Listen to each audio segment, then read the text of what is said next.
What happens when one of Britain's most beloved actresses walks onto a daytime talk show expecting a pleasant conversation, only to be ambushed by a host who seems determined to tear her down? In just 35 seconds, a single dismissive comment from Denise Welch would ignite a firestorm that turned a routine celebrity interview into one of the most shocking moments in British television history.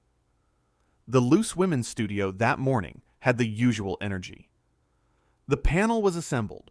Denise Welch sat front and center with that confident smirk she always wore, flanked by Kay Adams, who looked slightly uncomfortable even before things kicked off, and Jane Moore, who was shuffling her notes nervously. Nadia Sawalha completed the panel, positioned at the far end, already sensing something was off about the whole setup. Dame Judi Dench walked out to applause, elegant as always, wearing a tasteful navy blazer and that warm smile that had endeared her to millions. She settled into the guest chair, and the small talk began innocently enough. The audience was excited, phones out, ready to capture what they thought would be a delightful celebrity interview. Denise started with the basics, asking about her latest film project, and Judy answered graciously, her voice carrying that distinctive theatrical quality that commanded respect. "It's a wonderful script," Judy was saying. "Very challenging role. Quite different from anything I've done recently. The director has such a clear vision." Denise responded, barely listening. "And you're working with some younger actors on this one, I understand." "Yes, a fantastic ensemble cast. Such talented young people." "Must be strange for you," Denise said, and there was already an edge creeping into her tone. "Being surrounded by all these fresh faces. Do you ever feel like maybe you're past your prime for these kinds of roles?" Kay Adams shifted in her seat. That was an odd question to open with, but Judy handled it with grace. "I think every age brings different strengths to a role. I'm grateful to still be working, and to bring whatever experience I have to the table." "Experience," Denise repeated. "Is that what we're calling it?" Jane Moore jumped in quickly. "I think what's so wonderful about your career, Judy, is how you've continued to evolve. You're not resting on your laurels." "Thank you," Judy said warmly. "I try not to become complacent. There's always more to learn." But then Denise shifted. And you could see it in her eyes, that glint that regulars knew all too well. She leaned forward, elbows on the desk, and her tone changed completely. "So Judy," Denise said, drawing out the name with a weird familiarity. "Let's talk about something real for a moment. You've had this incredibly long career, haven't you? Must be what, 60 years now in the business?" Judy nodded politely. "Well, yes. I've been very fortunate to work consistently over the years." "Fortunate," Denise repeated, and there was something mocking in the way she said it. "See, I think it's interesting how some people just seem to glide through, getting role after role, while others who are just as talented struggle to get noticed. Don't you think maybe, just maybe, it's about who you know rather than what you can actually do?" The other panelists shifted uncomfortably. Kay Adams cleared her throat. "Denise, I think—" No, I'm just asking a question," Denise cut her off sharply. "I mean, Judy, you've got to admit that your success has a lot to do with the Old Boys Club, doesn't it? The right schools, the right connections, the right people putting you forward?" Judy's expression remained composed, but you could see the tightness around her eyes. "I believe I've worked very hard for everything I've achieved. I started in repertory theater, worked my way through—" "Oh, repertory theater," Denise interrupted again, waving her hand dismissively. "Yes, we've all heard the humble beginning story. But come on, be honest with our viewers. How much of your career is really talent versus just being in the right place at the right time with the right accent?" Jane Moore looked absolutely mortified. She interjected quickly. "I think what we all admire about Dame Judy is her incredible body of work. The range she's shown—" "Range?" Denise laughed. Actually laughed. "She plays the same type in nearly every film. The stern British woman with a sharp tongue. It's hardly what I'd call range. The audience had gone completely silent. This wasn't playful banter. This was something else entirely. Nadia Sawalha was shaking her head slightly, clearly wanting to say something, but not quite finding the moment. Judy sat up straighter in her chair. Her voice remained calm, but there was steel underneath it now. I'm sorry, but I find that assessment rather reductive. I've played everything from Shakespearean tragedy to modern comedy to... Oh, please. Denise cut across her again, and this time she was almost sneering. Don't give me the Shakespeare speech. Just because you can recite some old lines doesn't make you special. There are thousands of actresses out there who could do what you do, probably better, but they don't have your connections. The atmosphere in the studio had turned icy. Members of the audience were exchanging glances, unsure if this was some kind of planned bit or if things were genuinely going wrong. Kay Adams tried again, her voice rising slightly. Denise, I really think we should... What, Kay? What should we do? Pretend like the entertainment industry isn't completely rigged. Pretend like people like Judy here didn't just waltz into success because of their background. Denise was on a roll now, her voice getting louder. Let's talk about privilege for a moment. Let's talk about how the same people keep getting the same opportunities while actual talent goes unnoticed. Judy's hands were folded in her lap, and she spoke with measured precision. I understand you may have strong feelings about the industry, but I can assure you that my journey has not been without struggle.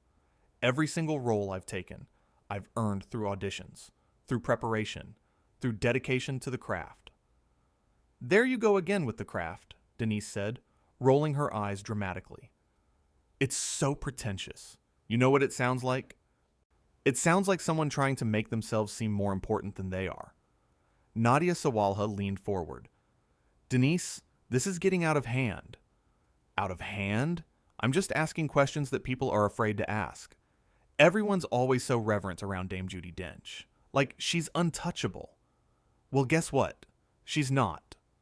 Judy's hands were folded in her lap, and she spoke with measured precision. I have never, in my entire career, expected anything to be handed to me. Every single role I've taken, I've earned through auditions, through preparation, through dedication to the craft. The craft, Denise scoffed. Listen to yourself. It's just acting. You're not curing diseases. You're not saving lives. You stand in front of a camera and say lines someone else wrote. Let's not pretend it's more important than it is. You get paid millions to play pretend, and somehow we're all supposed to worship you for it. The condescension was dripping from every word. Jane Moore looked like she wanted to crawl under the table. She made another attempt. I think our viewers would love to hear about your approach to character development. You're known for your meticulous preparation.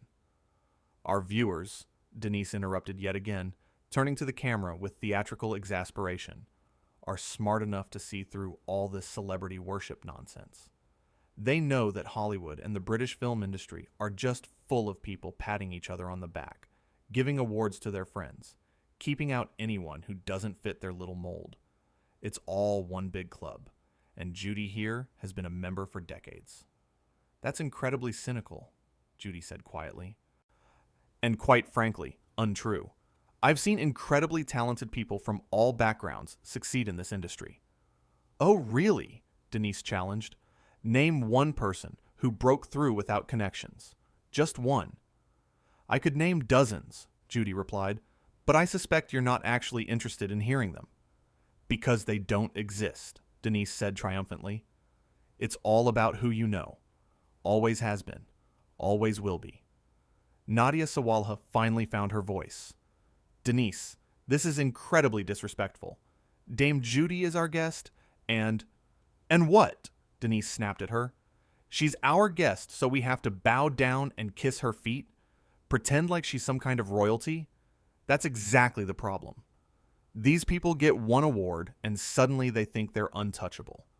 They think they're special. She has multiple awards, Kay Adams interjected. An Oscar, BAFTAs, Olivier's. That's not luck. That's excellence recognized by her peers. Her peers, Denise laughed bitterly. You mean other people in the same privileged bubble? They all vote for each other. It means nothing. Judy's voice was quiet but firm when she spoke next. I have never thought myself untouchable. I have never demanded special treatment. I came here today as I've come to many interviews over the years, ready to have a pleasant conversation, to share some stories about my work, perhaps make people smile. But I won't sit here and be insulted simply because you seem to have some personal grievance against successful people. Successful people, Denise repeated mockingly. Is that what we're calling it? Not privileged people? Not people who had every advantage handed to them? I grew up in a modest family, Judy said, her patience clearly wearing thin. My father was a doctor, yes, but we were hardly wealthy. I worked incredibly hard to get into drama school. I spent years doing repertory theater for very little money. I shared flats with other struggling actors. I auditioned and was rejected more times than I can count. This idea you have that everything was simply given to me is insulting, not just to me, but to everyone who has worked hard to build a career in this industry. Insulted? Denise leaned back with a cruel smile. I'm just being honest. Something you celebrities probably aren't used to. Everyone's always so nice to you, aren't they? Always telling you how wonderful you are, how talented, how incredible. Well, sorry if the real world is a bit too harsh for you. Kay Adams was visibly upset now. Denise, please, this has gone too far. Too far? Denise rounded on her. What's gone too far is the way we treat these people like they're better than everyone else. Judi Dench is just a person, an actress who's been lucky enough to keep working into her old age. And frankly, I think there are younger, fresher talents who deserve those roles more. That was it. That was the moment. You could see it in Judy's face. Not anger exactly, but a decision being made. A line that had been crossed. Into my old age, Judy repeated slowly. I see. So now we're adding ageism to the list of your grievances. It's not ageism, it's reality, Denise shot back. The industry moves on. Maybe it's time you did too, instead of clinging to roles that younger actresses could bring more energy to. Jane Moore actually gasped. Denise, you can't say that. I just did, Denise replied smugly. And I'm sure plenty of people at home are thinking the same thing. They're just too polite to say it. Judy stood up. It wasn't dramatic or rushed. She simply rose from her chair with the grace and dignity that had defined her entire career. She began removing the small microphone clipped to her blazer. What are you doing? Denise asked, though there was a flicker of something in her expression now. Maybe she was realizing she'd pushed too hard. I'm leaving, Judy said simply. I have spent decades in this profession, and I have endured criticism, rejection, and challenge. I have welcomed honest discussion and thoughtful critique. But I will not sit here and be treated with such contempt by someone who seems to have no respect for me, for my work, or apparently for basic courtesy. Nadia Sawala started clapping, slowly at first, and then the audience joined in. Not everyone, but enough that it was noticeable. Kay Adams looked torn between relief and horror. Denise tried to regain control. Oh, come on, don't be so sensitive. We're just having a conversation. No, Judy said, unhooking the microphone pack from her waistband. A conversation requires two people listening to each other. You've made it abundantly clear you have no interest in listening. You invited me here not for an interview, but for an ambush, to tear me down for reasons I cannot begin to understand. I invited you here to ask real questions, Denise countered, but her voice had lost some of its edge. Questions that go beyond the usual publicity nonsense. You invited me here to be cruel, Judy corrected her, and I'm afraid I have no interest in participating further. Jane Moore found her courage. Dame Judy, I am so sorry. This is not how we normally conduct ourselves. Speak for yourself, Denise muttered, but it was half-hearted now. Judy placed the microphone equipment on the chair she'd just vacated. She looked at the other panelists, deliberately excluding Denise from her gaze. "Thank you for attempting to maintain some semblance of professionalism. I appreciate the effort, even if it was ultimately unsuccessful." Kay Adams stood up, reaching out. "Please, we can restart this. We can—" "I don't think that would be wise," Judy said gently. "Some things, once said, it cannot be unsaid, and I believe your colleague has made her opinions quite clear." Denise, perhaps sensing she was losing the room entirely, tried a different approach. "Look, if you can't handle a bit of tough questioning, maybe you're not as strong as everyone thinks you are." Judy turned to look at her directly for the first time since standing up.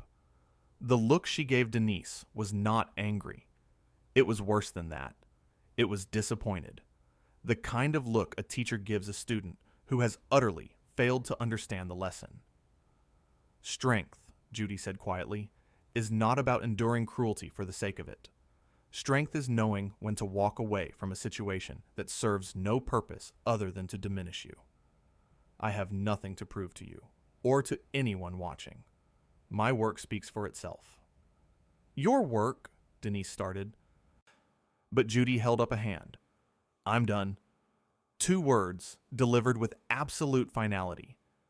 Nadia Sawala stood up as well. "I'll walk you out." "That's not necessary," Denise snapped at her. "Sit down. We're in the middle of a show." "A show that's become a disgrace," Nadia replied, not sitting down. "I think we all need a moment to remember what we're supposed to be doing here." The producers were clearly panicking. You could see someone moving frantically off camera, probably trying to figure out how to handle this unprecedented situation. The audience was murmuring, some still applauding Judy's decision to leave, others simply stunned into silence.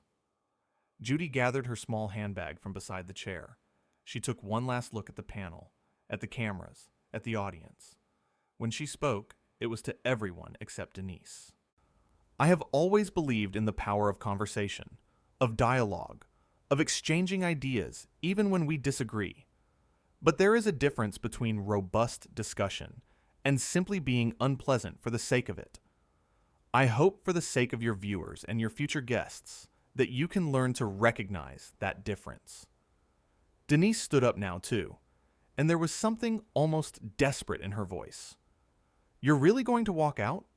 You're going to make yourself look like you can't handle criticism?" "I can handle criticism perfectly well," Judy said calmly. "What I cannot and will not handle is disrespect dressed up as honesty. There is a way to ask difficult questions without being cruel. You've chosen not to do that." Jane Moore was openly crying now, embarrassed beyond words. Dame Judy. Please know that we don't all feel—" "I know," Judy assured her kindly. "I can see that, and I appreciate it." Kay Adams made one last attempt. "If we could just take a break, talk this through." "There's nothing to talk through," Judy said. "Ms. Welch has been abundantly clear about her feelings. I see no reason to continue this charade." Denise was red-faced now, anger and perhaps embarrassment warring on her features. "Fine. Leave. Run away. That's very professional of you." "More professional than staying and engaging in what has become a circus," Judy responded. "I came here in good faith. I answered your questions honestly. I attempted to maintain civility, even as you escalated your attacks. But I am not required to subject myself to this treatment, regardless of how many cameras are watching." Nadia Sawalha moved toward the exit area of the set. "I'm taking a break too. This is beyond acceptable." "You can't just leave in the middle of the show," Denise said, but she sounded less certain now. "Watch us," Nadia replied.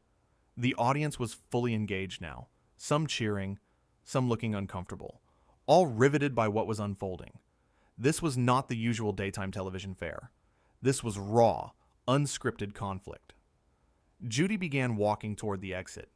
Her posture was perfect, her head held high, every inch the dame she was. Denise called after her. "You know what? Good riddance. We don't need self-important actresses who think they're too good for honest questions." Judy paused, just for a moment. She didn't turn around completely. But she angled her head just enough to address Denise one final time. "Honest questions would have been welcome. What you offered was something far less than that. I genuinely hope you find whatever it is you're looking for in treating people this way. But you won't find it with me." And then she walked off the set. The silence that followed was deafening. Denise stood there, looking at the empty chair, at her co-panelists who were avoiding her eyes, at the audience that had turned decidedly against her. Kay Adams was the first to speak. "Well," she said, her voice shaking slightly, "that was certainly unexpected." Jane Moore had her head in her hands. "I am mortified, absolutely mortified." Denise tried to rally. "Oh, come on. She couldn't handle a few hard questions." "That's on her." "Hard questions?" Nadia Sawala turned on her from where she'd stopped near the edge of the set. "You attacked her from the moment she sat down. You dismissed her entire career, insulted her talent, made ageist remarks, and treated her like she was beneath you. Those weren't hard questions. That was just mean." "I was being real," Denise insisted, but her voice lacked conviction now. "You were being cruel," Kay Adams said quietly. "There's a difference." The audience began to murmur in agreement. Some were still applauding, not for the show, but for Judy's exit.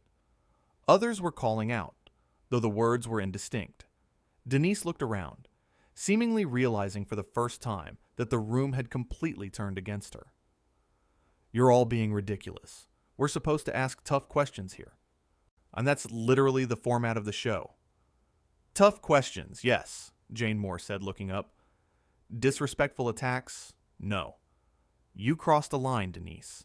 You crossed it about 5 minutes into the interview, and then you just kept going."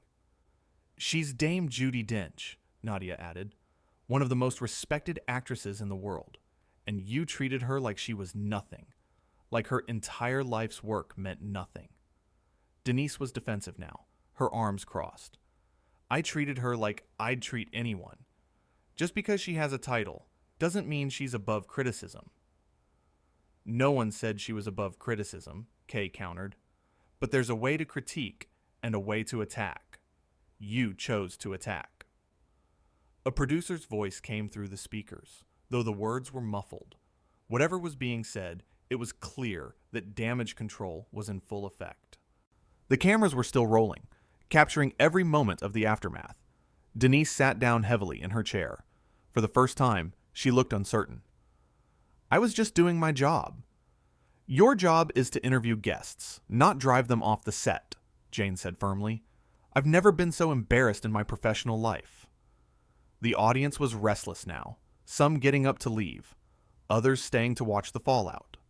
This was unprecedented. Guests didn't just walk out, especially not guests of Judi Dench's stature.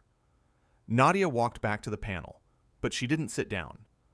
"I think we need to seriously reconsider how we approach these interviews. This isn't the first time things have gotten heated, but this is the first time someone has actually left. That should tell us something." "It tells us that some people can't handle the heat," Denise muttered, but no one was listening to her anymore. Kay Adams addressed the camera directly. "I think we need to take a break. We'll be right back." The producers cut to commercial, but in the studio, the conversation continued. The panelists were huddled together, excluding Denise, talking in urgent whispers. The audience was buzzing with conversation. And somewhere backstage, Dame Judi Dench was presumably gathering her things and preparing to leave the building entirely. When they came back from commercial, Denise was notably subdued. The other panelists looked serious, their usual easy banter completely absent. Kay Adams addressed the viewers. "We want to acknowledge what just happened. Our guest, Dame Judi Dench, left the show after what became a rather heated exchange. We regret that things escalated the way they did." Denise said nothing. She stared at the desk in front of her, her jaw set. "We have the utmost respect for Dame Judi and her incredible career," Jane Moore added, "and we apologize that her experience on our show today was not what it should have been." Nadia nodded in agreement. "She came here in good faith, and we let her down. I let her down by not speaking up sooner." The silence that followed was heavy. Denise finally looked up, but instead of apologizing, she doubled down one last time. I stand by my questions. If she couldn't handle them, that's unfortunate, but I'm not going to pretend I did something wrong by asking an actress about her career. The other three panelists exchanged looks, and Kay Adams took a deep breath. I think we're going to have to agree to disagree on this one, Denise. From where I sat, those questions crossed a line. Multiple lines, Jane added. I think what happened today, Nadia said carefully, is a reminder that there's a difference between challenging someone and attacking them, and we need to be better at recognizing that difference. Denise stood up abruptly. You know what? If you're all going to gang up on me too, then maybe I should take a break as well. She walked off the set, leaving the three remaining panelists sitting there in stunned silence. The audience didn't know whether to applaud or stay quiet. Kay Adams looked directly into the camera with an expression of exhausted defeat. Well, this has certainly been an unusual show. We're going to take another break. And when we come back, we'll try to salvage what's left of the hour. The cameras cut away again, and the studio descended into chaos. 2 walkouts in one show. It was unprecedented. The remaining panelists sat together, trying to figure out how to continue. I cannot believe this is happening, Jane Moore said, shaking her head. I can, Nadia replied. It's been building for a while. Denise has been getting more and more aggressive with guests. It was only a matter of time before someone pushed back. And of course it had to be Dame Judi Dench, Kay said with a bitter laugh. Of all the people to alienate. They sat in silence for a moment, the weight of what had happened settling over them. This wasn't just a bad interview. This was a disaster that would be talked about for years. This was the kind of television moment that defines careers, and not in a good way. The show eventually continued with just the 3 of them, awkwardly trying to move on to other topics, but the energy was completely gone. The audience remained subdued. The usual rhythm of the show had been shattered, and everyone knew it. In the green room, Judi Dench sat with her coat on, waiting for her car. She was composed, her hands folded in her lap, but those who saw her said she looked tired. Not defeated, just tired. Tired of having to defend herself. Tired of the constant need to prove her worth. Tired of people like Denise Welch who seemed to think that being provocative was the same as being insightful. When her car arrived, she left through the back entrance, avoiding any remaining cameras or press. She had said what needed to be said. She had drawn her line in the sand, and she had walked away with her dignity intact. Back in the studio, the show limped to its conclusion. The 3 remaining panelists did their best to maintain some semblance of normalcy, but it was clear that everything had changed. The trust had been broken, not just with their guest, but with each other. As the credits rolled and the cameras finally stopped, Kay Adams slumped in her chair. That was without question the worst show I've ever been part of. Jane Moore nodded in agreement. I don't know how we come back from this. Nadia Sawalha looked toward the exit where both Judi and Denise had departed. I'm not sure we should. The studio lights dimmed and the crew began packing up equipment. Another day of television was over, but this one would not be forgotten. Zeit, this was the day that loose women lost control. The day a beloved actress was driven from the set. The day that being provocative finally went too far. And somewhere in London, Dame Judi Dench was in her car, heading home, ready to put this entire experience behind her. She had faced tougher critics than Denise Welch. She had endured harsher reviews. She had weathered storms that would have ended lesser careers. But she would not, could not, tolerate disrespect masquerading as discourse. She had earned the right to be treated with basic courtesy, and when that was denied, she did what any person of dignity would do. She walked away,